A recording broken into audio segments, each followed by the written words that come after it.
भगवान महाराज की जय, दुर्गा मैया की जय, श्री गणेश भगवान की जय, शंकर भगवान की जय।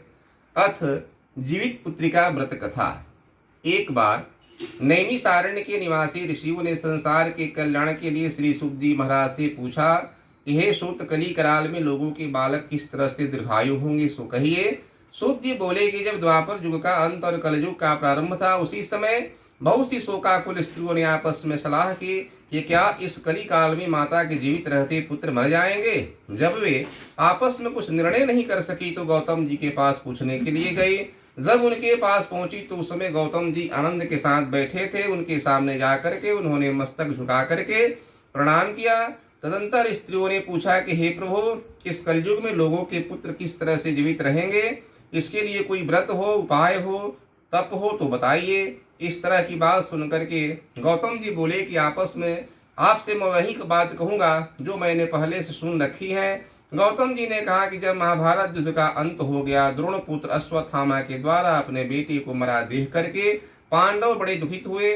पुत्र के शोक से व्याकुल होकर के द्रौपदी अपनी सखियों के साथ ब्राह्मण श्रेष्ठ धौम्य के पास गई और उसने धौम्य से पूछा कि हे विप्रेंद्र, कौन सा उपाय करने से बच्चे दीर्घायु हो सकते हैं, कृपा करके ठीक ठीक कहिए।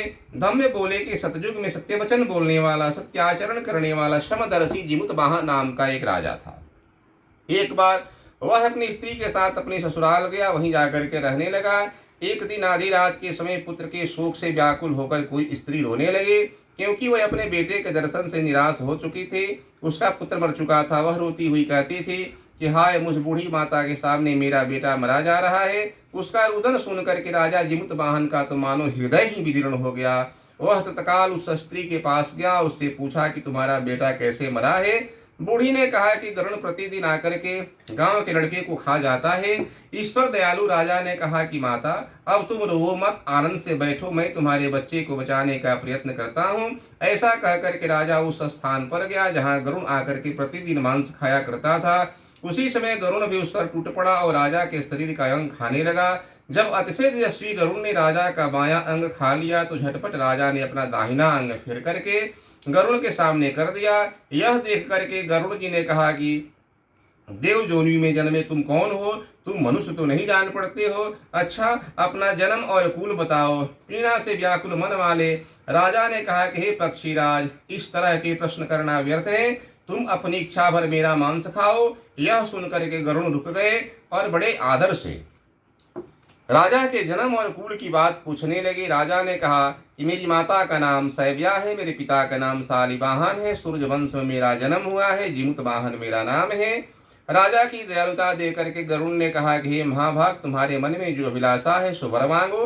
राजा ने कहा कि हे पक्षीराज, यदि आप मुझे वर दे रहे हैं तो यह वर दीजिए कि आपने अब तक जिन जिन प्राणियों को खाया है वे सब के सब जीवित हो जाएं। हे स्वामी, आपसे अब से आप यहाँ वालों को न खाएं और कोई ऐसा उपाय करें कि यहाँ जो भी जन्म ले वे बहुत दिनों तक जीवित रहें। धौम्य ने कहा कि पक्षीराज, गरुण राजा को वरदान देकर स्वयं अमृत लाने के लिए नागलोक चले गए और वहां से अमृत लाकर के उन्होंने उन मरे हुए मनुष्यों की हड्डियों पर बरसाया। ऐसा करने से सब लोग जीवित हो गए जिनको कि पहले गरुण ने खाया था।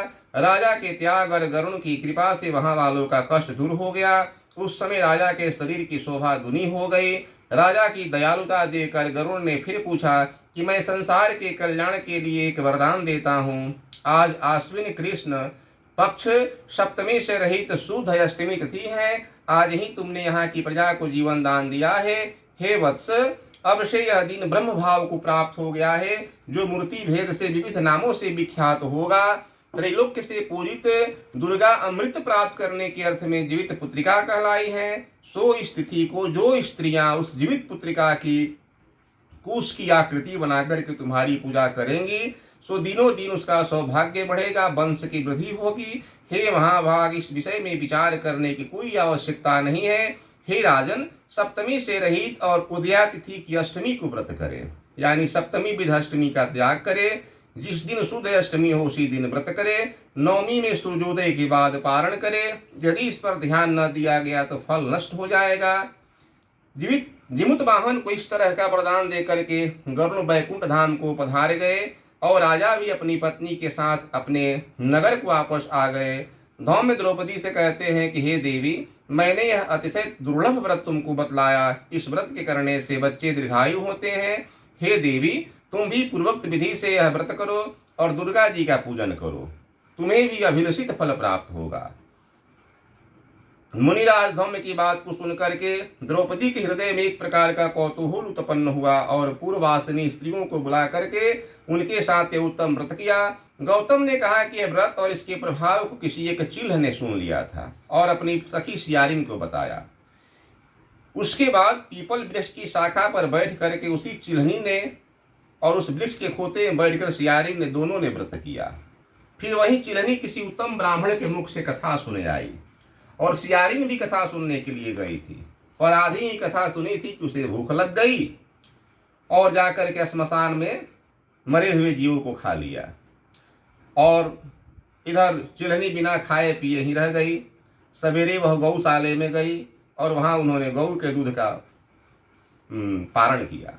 इस तरह नवमी को उसने पारण किया। कुछ दिनों बाद वे दोनों मर गई। अयोध्या में किसी धनी व्यापारी के घर जन्म लिया। संयोग से उन दोनों का जन्म एक ही घर में हुआ, जिसमें सियारिन ज्येष्ठ हुई और चिल्हनी छोटी हुई। वे दोनों सभी शुभ लक्षणों से युक्त थे, इसलिए बड़ी लड़की काशीराज के और छोटी लड़की उनके मंत्री के साथ गार्हपत्य अग्नि के सामने विधि पूर्वक ब्याही गई। पूर्व जन्म के कर्म फल से वह मृगनयनी राजरानी हुई। जिस किसी भी संतान को उत्पन्न करते थे वह मर जाते थे। पूर्व जन्म की बातों का स्मरण करने वाली मंत्री की पत्नी ने अष्ट पशुओं के सदृश तेजस्वी 8 बेटे उत्पन्न किए और सभी जीवित रह गए। अपनी बहन के पुत्रों को जीवित देखकर ईर्ष्यावश राजपत्नी ने अपने स्वामी से कहा कि यदि तुम मुझे जीवित रखना चाहते हो तो इस मंत्री के भी पुत्रों को उसी जगह भेज दो जहाँ की मेरे बेटे गए हैं, अर्थात इन्हें मार डालो। यह सुनकर के राजा ने उस मंत्री के पुत्रों को मारने के लिए कई प्रकार के उद्योग किए, पर मंत्री पत्नी ने अपने जीवित पुत्रिका के पुण्य बल से बचा लिया।